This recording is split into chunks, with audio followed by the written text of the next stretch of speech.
আসসালামু আলাইকুম। বরাবরের মতোই আপনাদের মাঝে আমি আরেকটি রেসিপি নিয়ে হাজির হয়ে গেলাম। তৈরি করে দেখাবো মাত্র 5 মিনিটে চালের গুঁড়া ছাড়াই নরম তুলতুলে চমচম পিঠা। খুব সহজে এই পিঠাটা তৈরি করে ফেলতে পারেন।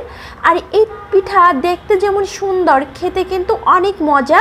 তো প্লিজ আমার চ্যানেলটাকে লাইক, কমেন্ট, শেয়ার এবং সাবস্ক্রাইব করে আমার পাশেই থাকবেন। তো চলুন আমার তৈরি করতে যা যা লাগছে। এখানে আমি নিয়েছি হাফ কাপ সুজির জন্য 2 কাপ পানি নিয়েছি, আর স্বাদ মতো লবণ একটু নেড়ে চেড়ে আমি এর মধ্যে সুজিটা দিয়ে দেব। সুজিটা দিয়ে আমি ভালো করে নেড়ে চেড়ে এখন 2 মিনিটের জন্য ঢাকনাটা দিয়ে ঢেকে রেখে দেব, যাতে সুজিটা ভালো করে সিদ্ধ হয়ে যায়। আপনারা সুজির মধ্যে দুধ অ্যাড করলেও হবে।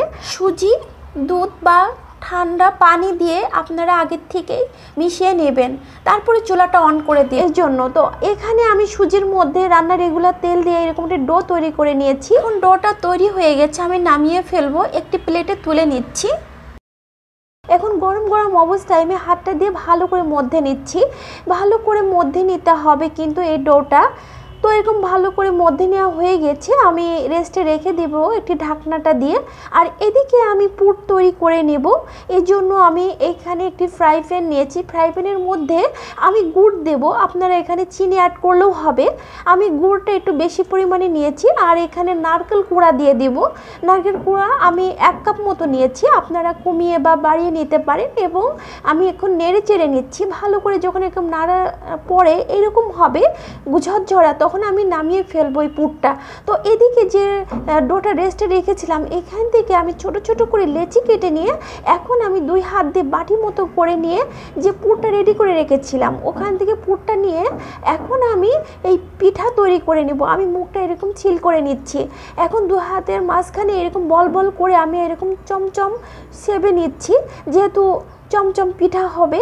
তো দেখেন কত সুন্দর চমচম পিঠা হয়ে গেল। আর এদিকে আমি একটি মোল্ড নিয়েছি। এইভাবে আমি তেল ব্রাশ করে মোল্ডের মধ্যে সব পিঠাগুলো দিয়ে দেব। দিয়ে এখন আমি ভাপে সিদ্ধ করে নেব এই পিঠা মাত্র 5 মিনিটের জন্য। তো 5 মিনিট পর আমি আবার ফিরে এসে দেখাচ্ছি যে দেখেন আমার এই চমচম পিঠা কত সুন্দর হয়েছে। আর এই 5 মিনিটে কিন্তু এই চমচম পিঠা তৈরি করে নিতে হবে।